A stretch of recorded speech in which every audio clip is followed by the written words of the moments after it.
Listening to the One Man Show Network. Welcome to the MMA Fight Picks Podcast with your host, Aaron Weinbaum. Hey kids, welcome to the MMA Fight Picks Podcast. I am your host, Aaron Weinbaum, and today I'm not alone. I'm going to pick the fights for UFC Brasilia with Peter Christensen, Fight Night Voice on Twitter. What's going on? What's up, dude? Hey, I just got to lead off with this. Yo. Adam Hunter is the fucking man, and I know you know it. What? This isn't his podcast. Who cares about that guy? I had to give it to him, but yeah, your show, buddy. No. I actually just saw him in Vegas. When was that? Tuesday night with my wife. It was cool. Got to see some open workouts and whatnot. But, of course, I didn't get to see any fights. I had to come home, and it is what it is. I got to say, if you're watching this on YouTube Live or Periscope, feel free to chime in and help us pick some fights. And, of course, feel free to hit the subscribe button as well. Been a long time since we last talked, so what's been going on? Well, I signed a deal with Ambition Empire Promotions. They're a pro boxing organization out of the San Francisco Bay Area. So nice. I first did a show with them last August, and then we just did a show last weekend. And, man, we blew the frickin' roof off San Mateo Event Center. It was a great night of pro boxing. The headliner was Willie the Thrill Shaw, and he stopped his opponent in the very first round, early stoppage. Cool. It was a fantastic display of boxing. He was normally on the defensive before in his last fight. Great counterpunching, great footwork, great side to side. But this one, he just unloaded, and I thought the guy had recovered for a second. And then, man, he just put it to him. His killer instinct was there, and it was just a fantastic fight. So we had 5 pro fights on the card. We have a show targeted for June. That'll be somewhere in the Bay Area. Don't know yet. Don't have the date. But I do have to say thank you to Timothy Dwyer, Arturo Zavala, and our matchmaker, Andy Nance, who is formerly ranked number 1 in the world in boxing back in his heyday in the 80s. And that's been the latest there. And previous to that, in the middle of February, I worked with International Boxing Hall of Fame 4-time inductee referee Richard Steele.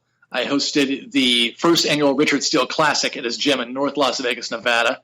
So that was amateur boxing. It was a fantastic card. A lot of fighters showed up. We had a lot of fights, over 20 fights.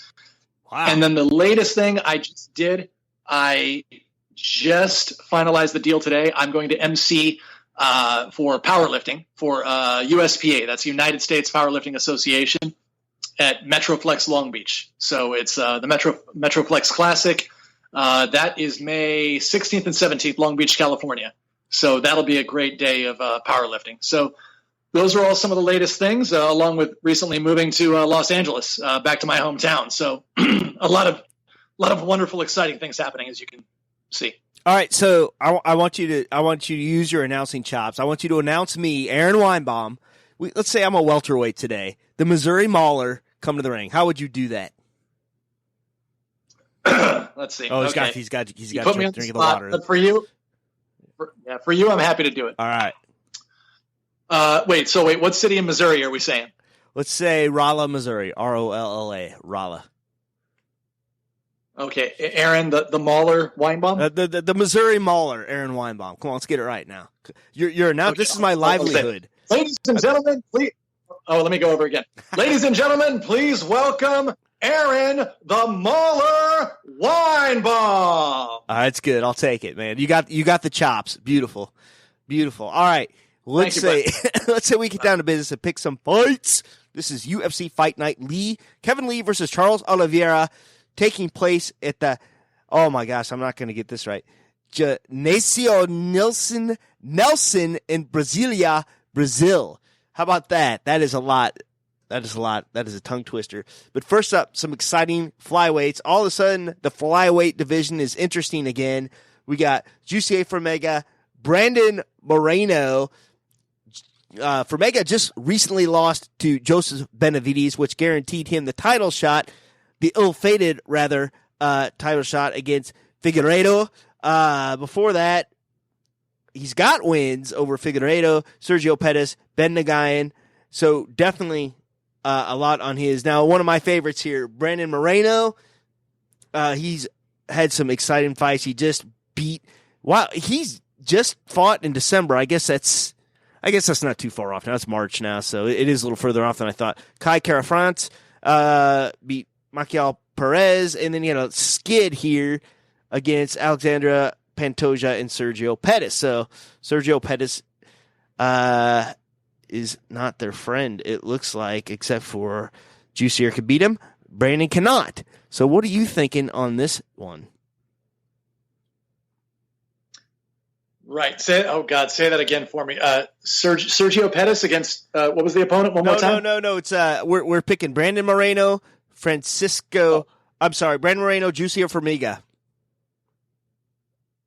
Okay. Just because I've heard a little bit more on him, I'm going to say Formiga. Yeah. Honestly, that's a flip of a coin for me, but that's what I'll say. I'm going to go Brandon Moreno. I just he's super exciting. He is coming off a win. He had a draw. Let's just say it's like he hasn't lost since 2018, and then Formiga just lost in June of last year to Benavides. So I like Brandon Moreno. Hey, on the Formiga fight, sorry. Yeah. How did he lose? If it was by stoppage, what round? What do you mean? Oh, when he lost to Benavides? Yeah, when he lost to Benavides. Round how did 2 he lose? TKO Decision head kick. Oh man, I don't know because I've seen Benavides head kick pretty well before. That's a tough fight. I'm just going to say Formiga just to kind of oppose you this time, but I want to roll with you, but I'm just going to go against you just to see who comes out. Well, anyone that's watched the podcast knows that opposing me is a good strategy. All right, Francisco Trinaldo against John Makdessi. Is that right? You did say it right. Boom. Makdessi. Beautiful. You know what? I don't have the comments enabled, so we need to make sure we're not missing anything here, but I think we're okay. Boom, boom, boom. All right, hang on here. Let me get the comments going. All right. We're good. So if you are trying to leave a comment, please do it again. Help us pick some fights here. John Makdessi, I said it right, and Francisco Trinaldo. All right, let's take a look at Trinaldo here. Just beat Bobby Green. Before that, lost to Alexander Hernandez. Lots of people do that. And then a win against Evan Dunham, which I believe was his swan song in September of 2018. Then on to Makdessi. Wins. He has not lost since December 2016. But after that, wins over Abel Trujillo, Ross Pearson, and Jesus Pinedo. This is another kind of pick 'em here. What are you thinking? Well, just because those are some pretty big wins, I'm going to pick Makdessi on that one. But, I am not the expert on this one. So please, if anyone listening is thinking of betting, don't bet big because I said that. But I'm just going to pick Makdessi. My gut kind of tells me that based on what you shared about his record. All right. So Pete says, bet the house on it, and then Quinta will help you find a better one. Got it. All right. Oh, you're an instigator. I like Makdessi in this fight. He's 3 in a row. Except for he's only fighting about once a year. That's the only thing that's a little concerning here, but man. Yeah, I'm going Makdessi. Why not? Yeah, but ring rust does affect some of these guys, but then some guys it just doesn't. It's like they were training so well. I mean, look at George St. Pierre, for example. When he was out for I forgot how many years. Was it 3? He still looked like a college badass when he came back. Respect Michael Bisping. Sorry about that. All right. This one's kind of snuck by. Like, I didn't know this one was happening, but Johnny Walker, Nikita Krylov. I mean, that's just sneaky, We last, of course, saw Johnny Walker get starched by Corey Anderson, and we thought Corey Anderson was the next big thing until he came up against Jan Blachowicz. Yeah. But let's not go beyond here what's going on. Nikita Krylov just lost to Glover. Glover all of a sudden looking good. Before that, he has a win over OSP, a rear naked choke. Also loses to Jan Blachowicz. That's that seems to be the common theme lately. It looks like Jan is next in line for the title. Oh man. Let's also say that Johnny Walker, before he got stopped by Corey Anderson, has a few decent wins. Misha Serkinov, Justin Ledet, Khalil Roundtree Jr., by the way, looks like he should be that name is probably the coolest name ever. It's like a character from Shaft, Khalil Roundtree Jr. But then you got Nikita Krylov. He's beaten some more well-known people, definitely, and I thought Johnny Walker going into the Corey Anderson fight was overrated. I didn't like that fight. And I thought for sure that Johnny was going to be tested. So, I don't know. What are you thinking? Yeah, you know what? I didn't see the fight, but when Johnny got knocked out, was that early in the fight? Let's see. I believe it was. And I'm going to go back and take a look just for you. But Johnny Walker, I believe it was the first or second round. No, it was the first round with in 2 minutes and 7 seconds. Yeah, so it was first round. Johnny Walker being Johnny Walker, charging in. You kind of have to take it into consideration. That's not to take anything away from Corey Anderson, but when someone loses quickly or wins quickly, sometimes fighters say, "Oh, I wanted to showcase my skills a bit better. Or I didn't get into my rhythm, or I just took the early stoppage." Props to Corey Anderson. But just because of Johnny Walker was on a good streak, there's a lot of hype behind him, and I think it's valid. Mm-hmm. I think he's going to come back from this better because it wasn't a fight where he was beaten up consistently on the feet and out grappled the entire time. I think maybe we see Johnny Walker shine in this one. Really? All right. I'm not one to disagree, but I think that Johnny's going to get his ass beat. And Nikita Krylov, after that real tough loss here to Glover Teixeira, let's not forget here, it wasn't like a unanimous decision here. He took Glover to a split decision. I didn't think Glover was, crazy dominant in this one. So, and let's not forget, he has a win off of the great OSP. So not just to disagree to be a bad guy here, but I'm going to disagree because I think that Johnny Walker is going to lose for sure. Now, this one's exciting for all my grappling. Behind Chael Sonnen. What's that? Behind Chael Sonnen, you are the bad guy next to Chael Sonnen. So I'll tell you something about Chael Sonnen, okay? Chael is 4 years my junior, and we share the exact same birthday. Chael, golly, how do I explain Chael Sonnen? We were going back and forth one day about The Sopranos, and he says, "Call me now," and he shoots me his number, which I should sell, but I'm not going to, and yells at me for about 3 minutes on why that show is terrible, and then hangs up on me and blocks my number forever. But we still do speak time to time on Twitter, but still a very stranger than fiction type story for all you guys about Chael Sonnen. But he shares my birthday. I was first. He'll always be behind me no matter what. All right. But let's go here. Demian Maia. I'm sorry. He was awesome.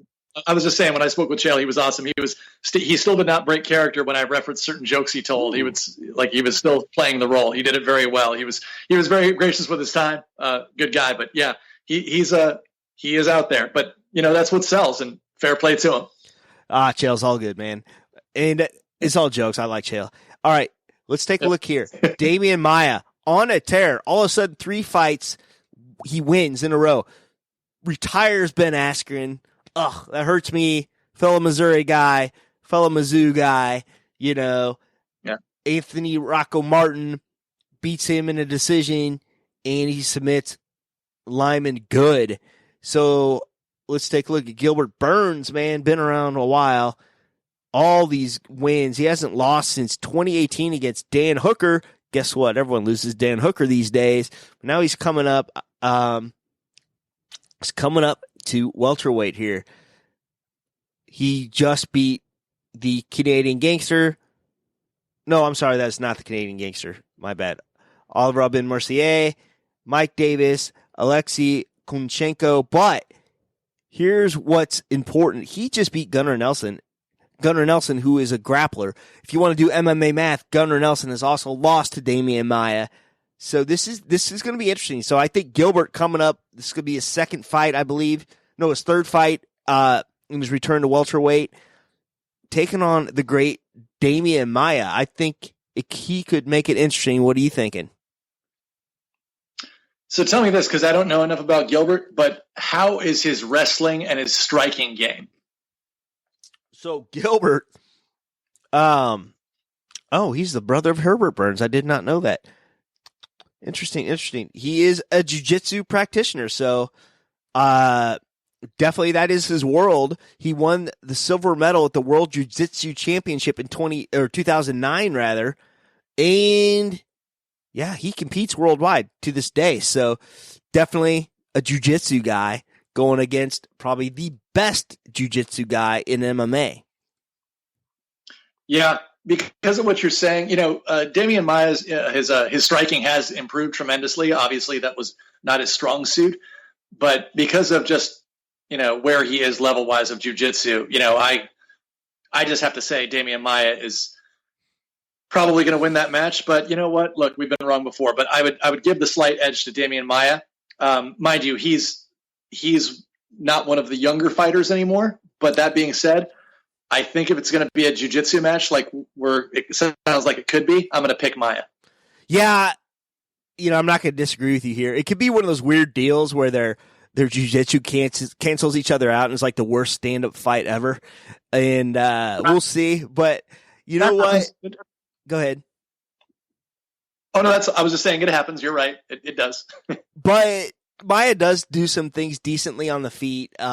He's got some sneaky jabs. He caught Carlos Condit, with a punch before he submitted him. So there could be some things that happen. But I agree with you.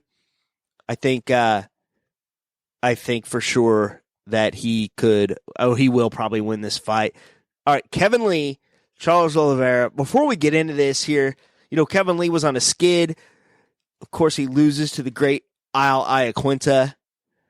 Then he gets beaten, by RDA. I thought he could have done better at 175 or 170 pounds rather, but he just kept going, gassed himself out, and then just the surprise head kick to Gregor Gillespie. I believe Kevin Lee's also training at Jackson MMA.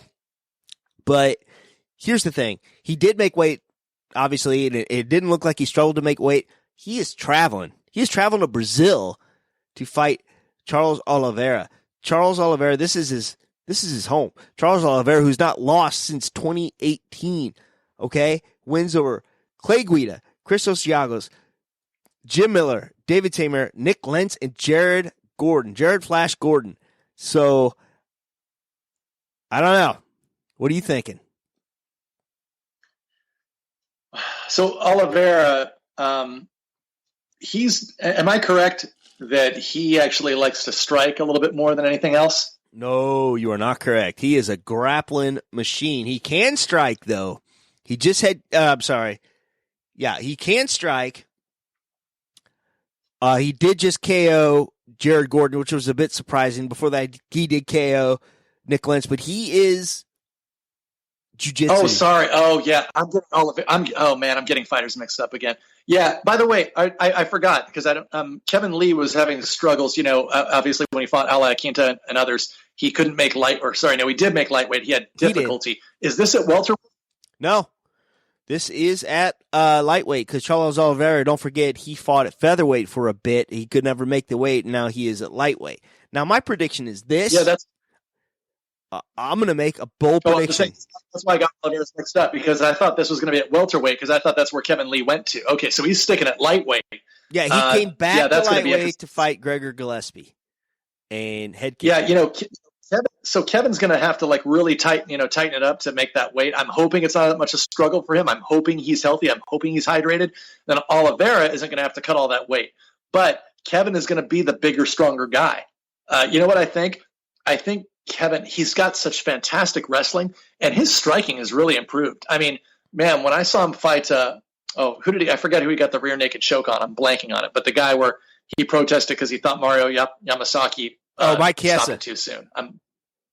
Yeah, thank you. When he beat Chiesa, I was like, wow, his striking is really good. And but he's got superb wrestling. You know what? I think we're going to see a different Kevin Lee. And I think he's been very serious about trying different camps. He was on Rogan's podcast talking about that. I think he worked with Firas Zahabi for a bit. I think he's still there. He was trying to find he's still there too? Yeah. I think we're going to see a different Kevin Lee. I think we're going to see Kevin Lee shine in this. Oliveira has been one of those guys. He really kicks ass. He really brings the fight. When he's gotten people's backs, it's fantastic the way he's put him away. He's had good striking too. I can't remember which battles exactly, but I just know seeing him over the years, he has done a great display. Again, I had Oliveira's mixed up earlier. Sorry about that. But I think we're going to see Kevin Lee shine in this one. I say Kevin Lee by stoppage, second or third round. I say Kevin Lee underestimates the travel, comes in fat, loses to Oliveira. Oh! He will not make weight. That is my prediction. If I'm wrong, I'm wrong, but who cares? Kevin Lee will not make weight for this fight. He'll hurt himself trying to do it. The fight will still go on. Kevin Lee will not win this fight. How about that?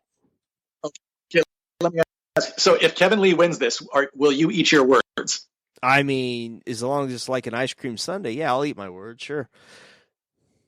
You know what? We got to make an interesting bet here. I know that you're fond of the University of Mizzou. Yeah.